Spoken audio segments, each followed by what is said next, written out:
आतापर्यंत यूट्यूबवर लाखो स्नॅक्स आयटम्सचे व्हिडिओ अपलोड केलेले असतील.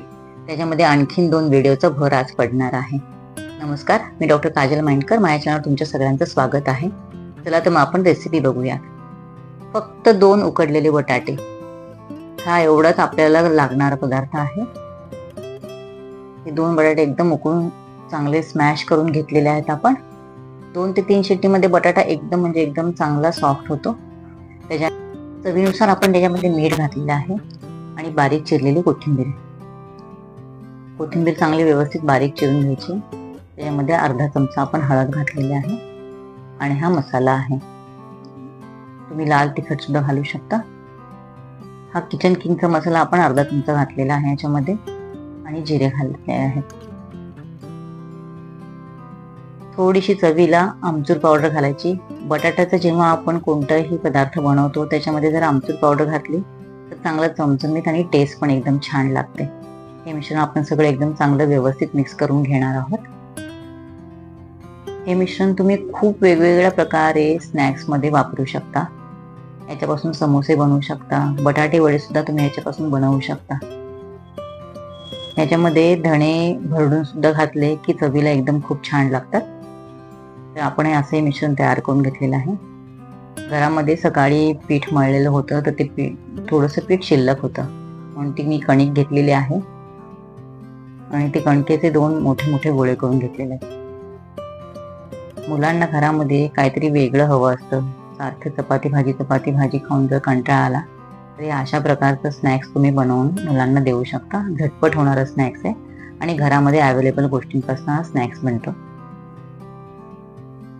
याची आपण एक मोठी पोळी लाटून घेणार आहोत. खूप जाड पण नाही आणि खूप पातळ पण नाही, अशा पद्धतीने आपण ही पोळी लाटलेली आहे.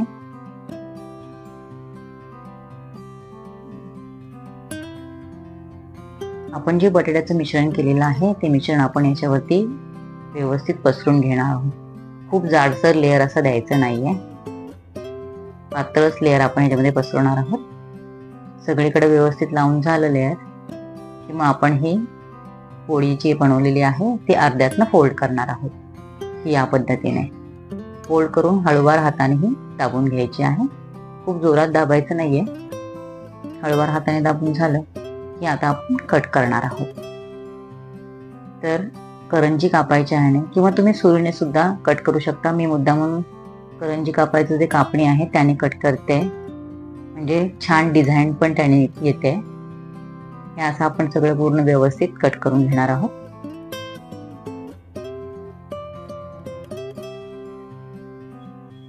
आता हा एक स्ट्रीप घ्यायची आहे आणि ह्याला आपण स्पायरल आकारामध्ये फोल्ड करणार आहोत. इथे बघू शकता किती छान आकार दिसतोय तुम्हाला हा स्पायरल. हे सगळे आपण असे स्पायरल आकारामध्ये फोल्ड करून घेणार आहोत.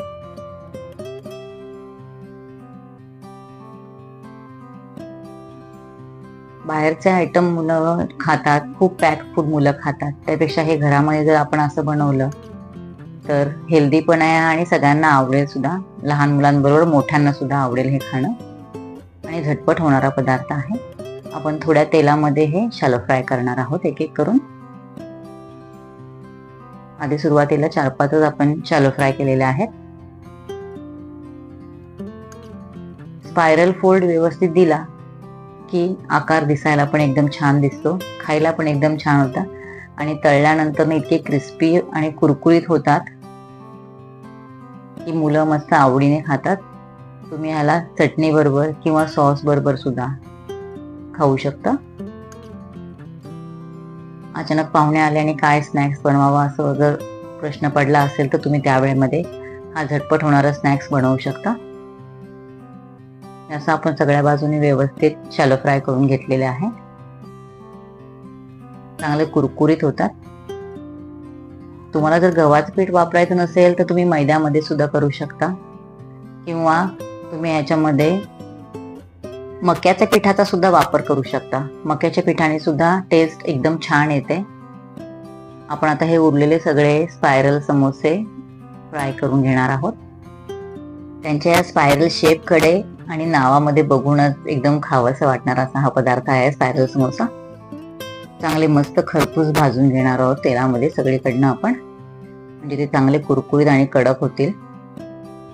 माझ्या जर रेसिपीज तुम्हाला आवडत असतील तर प्लीज कमेंटमध्ये मेसेज करा. आणि तुम्ही कुठून कुठून या रेसिपीज पाहताय, तुमच्या शहराचं नाव त्यामुळे दिलं तर एकदमच उत्तम. हे असे छान आपले स्पायरल समोसे, एकदम क्रिस्पी कुरकुरीत असे हे समोसे, दिसायला पण एकदम टेम्पटिंग. दुसरी रेसिपी आपण पाहणार आहोत. 2 बटाट्यामध्ये ह्या सगळ्या ही रेसिपी होणार आहेत, दोन्ही पण आपल्या, आणि ते पण गव्हाच्या पिठापासूनच. तुम्ही मैद्याचं पीठ पण घेऊ शकता. असं मी मोठी एक पोळी लाटून घेतलेली आहे आणि आपल्याला साधारणतः चौकोनी आकाराचा शेप हवा आहे पोळीचा. याच्यावरती आपण हे मगाशी केलेलं जे बटाट्याचं मिश्रण आहे ते मिश्रण आपण लावून घेणार आहोत व्यवस्थित. इथेही खूप जाडसर असं लावायचं नाहीये, पातळसा थर लावायचा आहे मिश्रणाचा. ते लावून झालं की आपण एका साईडनी फोल्ड करणार आहोत. असे गोलाकार रोल करायचे आपल्याला. थोडे रोल हे टाईटच करायचे. एक 2-3 वेळे झाले गोलाकार रोलचे की आपण तिथून हे कापून घेणार आहोत. हे असं या पद्धतीने कापून घ्यायचंय आणि मग जी कडा आहे ती थोडीशी रोल करून व्यवस्थित चिटकवून घ्यायची आहे. हाताने हलक्या हाताने प्रेस करून घ्यायचं आपण. हे असं बाकीचे पण आपण करून घेऊयात. हे असे आपले 3 रोल झालेले आहेत एका पोळीचे. नंतर ना आपण आता कापून घेणार आहोत. हे रोल बरोबर सेंटर मधनं आपण पूर्ण एंड पर्यंत कापून घ्यायचे आहोत. सुरीच्या साहाय्याने हळूहळू तुम्ही हे रोल व्यवस्थित कापून घ्या. थोडंसं नाजूक काम असतं पण एकदम सोपं असतं, आरामात तुम्ही कापू शकता. छान असा कापून घ्यायचंय. तर तुम्ही लेअर पण बघू शकता, हा व्यवस्थित लेअर आलेले आहेत आतमध्ये. साधारण 3 ते 4 तरी राऊंड आतमध्ये असायला पाहिजेत. आपण हा दुसरा रोल पण कापून घेतलेला आहे.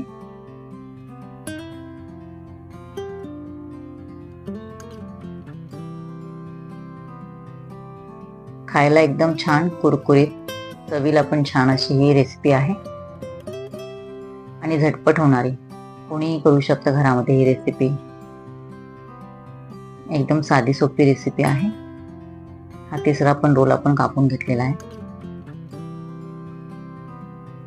मैद्यापासून बनवलं तर जास्त क्रिस्पी होतात, पण जास्त मैदा खाल्लेला चांगला नाही, त्यामुळं गव्हाच्या पिठापासूनच मी बनवलेली आहे रेसिपी. हे असे आपण आता हे कापून घेतल्यानंतर ना त्याला चकलीच्या आकाराचा असा शेप द्यायचा आहे.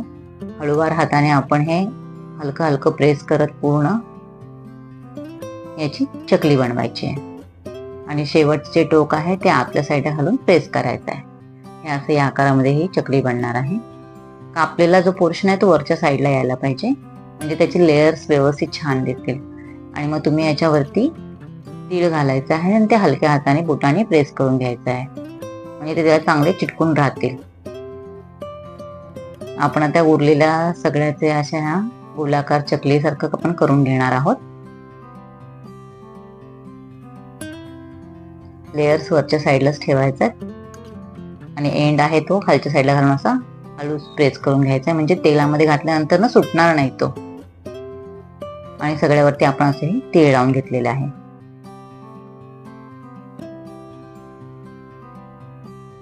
दिसायला तर एकदम छान असा हा पदार्थ आहे.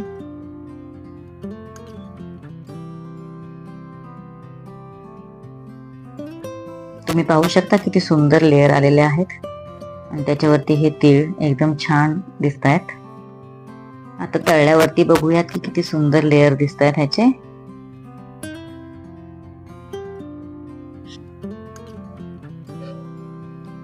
शॅलो फ्राय करायची तयारी करूया. तोपर्यंत पॅन मध्ये थोडंसं तेल गरम करायला ठेवूयात.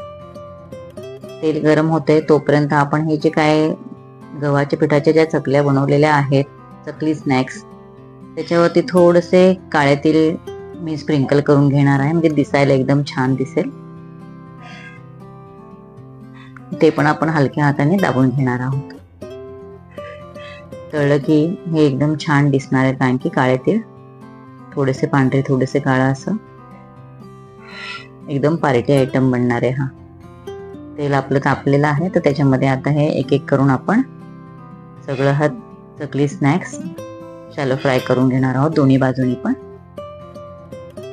चांगलं कुरकुरीत होईपर्यंत शॅलो फ्राय करायचं आहे. गॅस मीडियम फ्लेम वरतीच ठेवायचा आहे, खूप मोठा करायचा नाही, नाहीतर खालनं करपू शकतं.